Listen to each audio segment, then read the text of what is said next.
One of the generals that I interviewed, and by the way, the military were particularly good at this whole thing, said to me, Stephen, the basis of all leadership is curiosity. The basis of all good leadership is curiosity. Because think about it, if I'm curious about what's going on around me, about what you're telling me, I am not going to have time or room to be defensive about my own stance, if you like, my own opinions. I'm going to want to know what you're telling me and how does it fit in to what I need to do. Hello, welcome to the show. It's great to have you here. We have a show today that leans into the whole concept of leadership. So here at the Star Coach Show, we are going to focus on one of three categories. We usually are focused on either how you can be a better coach partner and the skill element that goes into coaching, or how are you going to build your business and bring your work into the world with a thriving business. Because if you can't make a living as a coach, you're going to be doing something else, and the world needs your coaching. And then the third element is all around leaders, how we can use coaching skills to be better leaders, how we can change organizations with coaching, how we learn different things about what makes successful leaders. And we want to bring that forward because we all have the opportunity to be a leader somewhere in our life. And when we can learn about exemplary leadership and what those who have walked ahead of us leave for us to understand, the breadcrumbs that they leave, the path that they have forged for us, we don't have to reinvent the wheel. We can move forward like that. So that's what my guest today is bringing forward. We're going to be talking about leadership.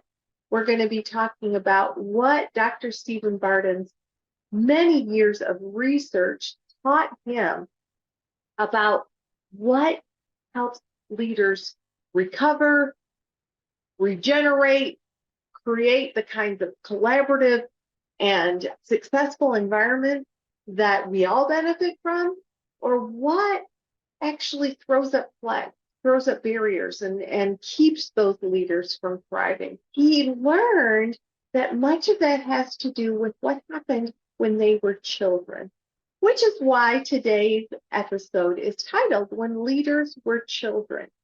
Now, we dive into that a little bit. We dive into a lot. We're going to look at how leaders can really work to change cultures, how coaches can work with those leaders to do so, what Stephen does when he works with his clients to help bring forward the organizational goals, the client's goals, and we're going to talk about his book and the research that he's put into his book that helped him better understand that we begin our development as a leader in our childhood.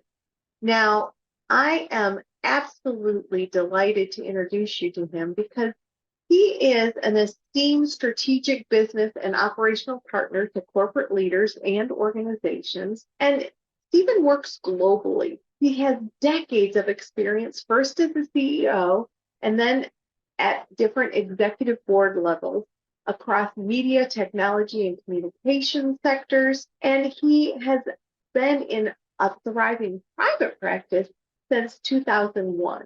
So a couple decades under his belt as a coach working in the UK, Europe, USA, Asia, so globally. He's grounded in pragmatic wisdom and holistic strategy.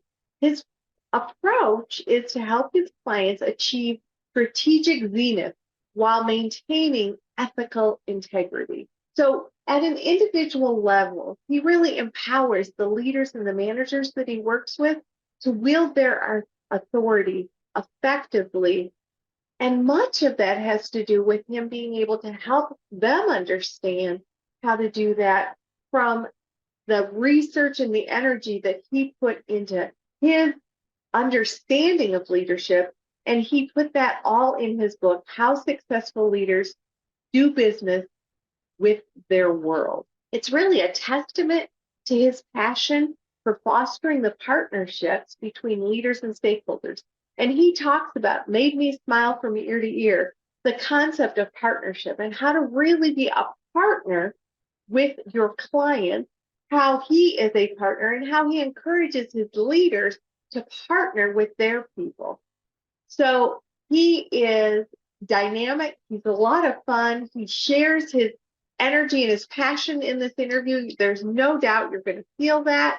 And I just encourage you to sit back and enjoy this conversation. And then I'm willing to bet it's going to whet your appetite for more information. So grab a copy of his book, because it was really enthralling to read and opened up my perspective about leaders and where their leadership tendencies start. And they start as children.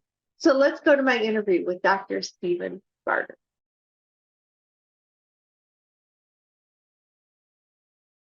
Dr. Stephen Barden, welcome to the Star Coach Show. Thank you, Meg. Thank you very much. I have been looking forward to visiting with you. You are currently in Germany. I'm sitting in my office in Texas. And yet, with the magic of technology, we are going to have this beautiful conversation about your book and about the research that you've done. Now, something I didn't share with you in our pre-interview is that I'm a research junkie. I love it when people get in there and they research and they learn about all the things, the thing beneath the thing, because they're taking time to look at the patterns and look at the threads that pull through. And you've done that about successful leaders and wrote a book, How Successful Leaders Do Business with Their World. And then your subtitle is The Navigational Stance.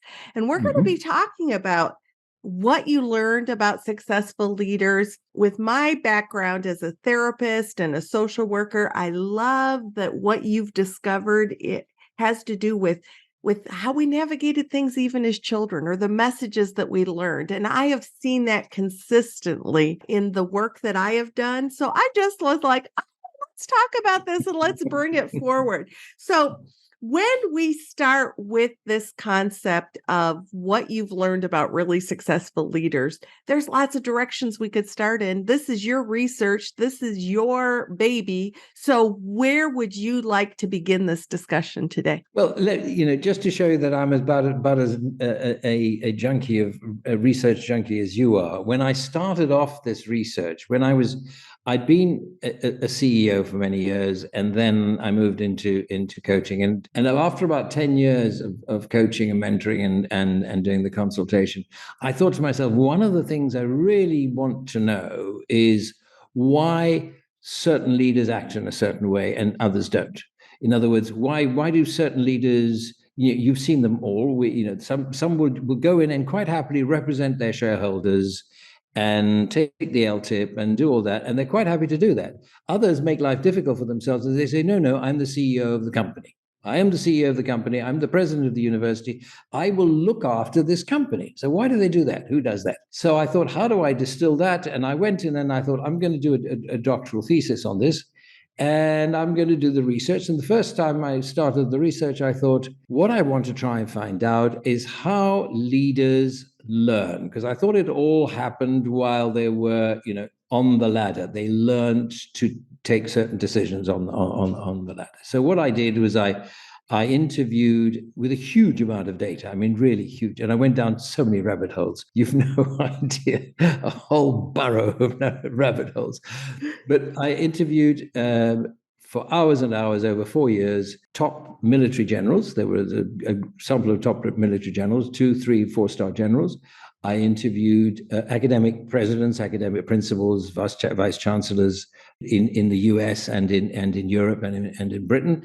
And I then, here's just a little sideline going down one little rabbit hole. I thought, what I'll do is I'll also interview some top politicians. I had some, and everybody had to have positions of authority, right? Mm-hmm. So I contacted the academics, and they said, "Yep, we're on." Absolutely, they're on. I contacted the military leaders. They said, absolutely. I also contacted CEOs, and they said, absolutely. And then I contacted the politicians, and it wasn't as if I went in cold, by the way. I had there were people who were known to me. There were people I was introduced, and they said, Barden is not a bad person. He's a good person. It's going to be all anonymous. Nobody's going to be able to for the good of the world and for the good of the world. Research and helping us understand. And Precisely. What happened? Guess what the reaction was? No, thank you. Nothing. Not even a no, thank you. You just got crickets. No, nothing. There was crickets. I said, as I said, I didn't get a cold shoulder. I didn't get any shoulder. Nothing. Amazing. And what I realized is exactly how vulnerable leaders feel themselves. Politicians feel themselves to be. They do. They get terribly, and they close in. Of course, that's a great danger. Anyway, so I went ahead with my military leaders, my academic leaders, and my corporate CEOs, and they were based throughout the world. And I started asking them, tell me something about what was it like? What was your learning under fire, if you like? What did you learn? How did you experience, etc.? And they kept on telling me about their childhood. They kept on saying, when I was a child, so-and-so happens. When I was a child, I used to do this. And they linked what was going on and now with what their childhood was. And I realized that this was really quite rich. I don't know if you have the same thing when you do the research. When research is not working, it feels thin. It feels sort of, doesn't it? It does, it feels two-dimensional. And this was really starting to feel really rich. And I said, okay, so let's explore that. And what I discovered, and these were, by the way, objectively successful leaders. They had, and I define success in the book as being able to bring your entire organization forward, not partially, the whole thing goes forward. And what I discovered from them was that as they were children, they were exploring their world, their family, their environment, their friends, their brethren, etc. As they were exploring to see what they could do, what they could and could not do, they came up with some progressive assumptions, if you like. And those assumptions were starting to talk about what the world would let them do, where they would find opposition, where the world was going to be hostile, So they started to understand, if you like, their relationship with their world. And it was in two basic important things. One was the relationship as in goodwill and badwill with the world, trust and not trust. It was I use the thought that comes into my head when I say that was Einstein said, the most important thing is the universe friendly? And they did they think that their universe was friendly, or was it not to be trusted? And the other one was power. How much? So they came away with an assumption which they built up, with an assumption about the relative balance of power between themselves and their world. And if you take an axis, at the extreme of those would be somebody who came away with the assumption that their power balance was so off kilter that the world would just roll over them. Them. That's an extreme. And that's with abused children, that's with children who really have had or such overprotected, over-smothered children that they cannot explore. And the other ones were, of course, another extreme, and I don't think I've ever met anybody like this one, which says the world is a piece of cake. I'll just do what I like with it, chain it up. I can do what I like with it. Well, now, I do. Going back to politicians, there are some that act that way, but then on the other hand, that concept of fear-based that kept all the politicians from kind of stepping into that. I think that's interesting too. I'll let go of the politicians now, but I just think based upon what you just said, interesting how that's sort of represented through that. You're absolutely right. There's a huge amount of fear. Yeah. So the sweet spot, and where a lot of these leaders that I interview was right in the middle. And they basically said, look, we have, their supposition said, look, the world and I are in a reasonable balance, and I can do business with that world. And that hence the title of the book, I Can Do Business. It wasn't actually I can sit down and trade with it. Right. I can do business with it. I can do business. I can get my needs met. I can do other things. I can navigate this. Another part of your title. Yes. Quite right. That's exactly what it's all about. And that sweet spot, if you like, the whole axis I call the navigational stance, which how do you navigate in your world? The opposite, the sweet spot I called the partnering stance, because that basically says the world and I are in partnership. So my most valuable resource, my most valuable access to information, my most valuable way of moving is the world, is my world. So I will partner with it. That's what I'm going to do. The people away from that have greater or lesser degrees of opposition. And so I called it very unoriginally the oppositional stance, which is basic. So, sometimes straightforward is the best way, Stephen. We don't need to get all creative and lose people along the way. Like, what does that mean? The oppositional stance makes perfect sense. Yeah. And those people, you'd be not surprised to hear, compete against the world. They feel they have to compete in some way against the world. So they compete. And the trouble is, they don't just compete against the world on the outside. They will probably be competing against their family. They will be competing against their own people in their own business. The partnering ones don't. The reason they don't is because it's a waste of energy as far as they're concerned. It's a complete waste of time. So you'll find that the ones in this partnering stance have some quite surprising characteristics. One of them is they don't have very big egos. Yeah, I thought that was really interesting as I read, and it did make sense. I think even as you laid it out in the book, you said, really successful leaders don't have huge egos. Yeah. And you shouldn't be surprised by that or whatever. I don't know exactly what you said, but that might not be surprising. Because there's very little to defend. You see, they don't have to, they're not, and they never compete. They don't compete. They don't compete against you. They might roll over you. They might completely, just push you aside, but they're not going to compete against you. And I've seen that in a number of very powerful leaders, people with authority and who have this navigational stance. They will just, if you're in their way and there's no alternative, they will roll over you. However, their preference is always to work with you. They will do that. They will work with you. So there are a number of things that they do. If you're a partner to your world and you realize that your world is your most important asset, you will use that world.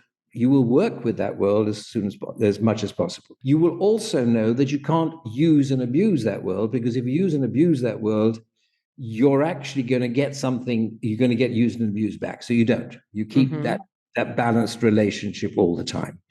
They are incredibly alert to what's going on. And the thing that I keep on talking about is they have this thing of text and context. So in other words, they don't see they're enormously strategic. So they don't see their organization, their university, their whatever their institution, they don't see it in isolation. They will always see it in like an ecosystem, like a mosaic. Right. If you like.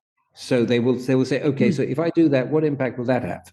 If I do this, what impact will that have? And they will. So those are the ones who are massively alert to, if their suppliers are in Bangladesh or in Florida, and they will want to see what's going on in that factory, because it might affect them, it might impact them. So they're massively alert in this. They do they have an extraordinary sense of reality. And one of the key phrases that I always use is that I talk about respect. Now, I don't talk about respect in the normal sense. I tracked it back to what it actually originally meant in Latin, which is respectare, which means look again. So if somebody says to you something and you go, and at first glance, it sounds like complete nonsense. They say, their brain goes, no, look again. Look again. What's it saying? What's he saying? What's she saying? Why is it saying this? So that they have this ability to be able to, it's ingrained. Look again. Think about it again. There's a whole lot of characteristics coming out of this research. We discovered that there was some. Now it's not trays. It's not the mythical leader with the gift that of trays and characteristics. They have certain assumptions. And some of those assumptions, I think I do talk about in the book, and it's, they have pragmatism. They make sure that they're challenged, they're critiqued all the time. So they set up and reward people almost for challenging them so that their brains can be questioned, because the idea is that if you don't challenge my idea or my thought in this room, the market will. Somebody outside, if there's a flaw in it, I want it to be discovered here. I don't want to be discovered there. So, and they're immensely alert to things like the moods of their people. Now, not because they want to go, they're all nurturing necessarily, but because they think just aware. Yeah. Because they need to be able to read the room. And how many times have we worked with leaders who can't read the room, and that's part of the reason why they struggle. Yeah. Exactly your whole concept about respect. And by the way, here on the Star Coach Show, you are getting Latin lessons as well, only here on the Star Coach Show. It's that whole concept of curiosity. And you lean into that pretty heavily in the book as well. If look again is staying curious, looking at what can I learn from this?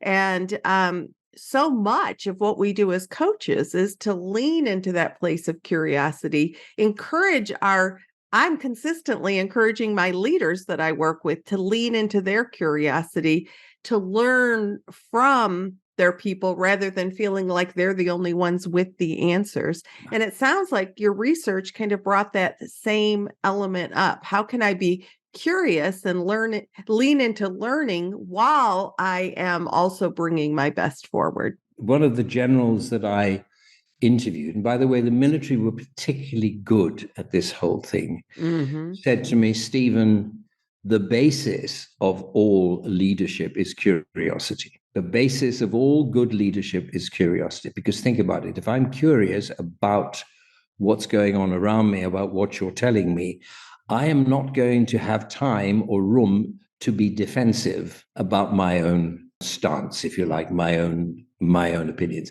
I'm going to want to know what you're telling me and how does it fit in to what I need to do. And they do. They are immensely curious about what goes on around them in the world, and they do. We talked earlier on before we started recording about the duty, I think, of mentors, and it's the same thing with leaders, of being able to disrupt, being able to say, why did you turn what you just said on its head? Right. Tell me what that feels like. What do you mean by this? Let's go and find out a little more about that. So they do. One of the things that I have as a critique about, for example, the coaching profession is that we tend the profession is not known for its curious research. We get into the stage of, yes, we do lots of CPD and lots of development, but the actual research that says, let me just stand this on its head, let me disrupt it and look at it at a different way. And I think when leaders are in organizations and they are there, and this is more prevalent, I think, when they are trying to get returns to their shareholders, maximum returns to their shareholders, they become very tunnel visioned, and anything else becomes a distraction. And sure as nuts, curiosity is going to become a distraction. Right. We'll be back to my interview right after this brief message. I love providing the Star Coach Show as a weekly resource for coaches to strengthen skills, to build businesses, to change the cultures in organizations. And I'm willing to bet that as you're consuming this content, many of you might be thinking, I'd like to take this even deeper. I'd like to be able to ask questions of some of those great guests that are on the Star Coach Show. I feel isolated trying to make this all happen by myself. Wouldn't it be awesome to be able to be in a community with like-minded coaches on similar paths and have access to Meg and her advice, her coaching, the experts that are on the show, and all the other people in the community? That is the whole reason why I established the Star Coach community. And I will tell you that there is no better way to get my mentoring, my advice, and being able to get in front of these experts at a lower price. There is no more cost-effective way to do that. So I invite you to explore all that you can get access to at starcoachshow.com/community, starcoachshow.com/community. You will get a sneak peek at the many, many resources that are available within the community. Resources that, very truthfully, I've been told again and again by marketing experts, by other coaches, and by members of the community that it is priced too low for all that people get. But I got to tell you, there is a reason why I do it, and it's to help you thrive. So if you've yet to take time to look at what's available in the Star Coach community, I invite you to starcoachshow.com/community. Check out what's available in the community, and we invite you to join us. We have a fabulous time. We get things done and move coaches towards success, and we invite you to be a part of it. So now let's go back to the show. As we're taking all this in, you coach leaders, you work with leaders as well. So how do you take all this information that you've gained and shared and this understanding that you have now and help it inform your coaching when you work with leaders? The process I have is to when I first start with a leader or a team, but when I first start coaching a leader, I will interview them much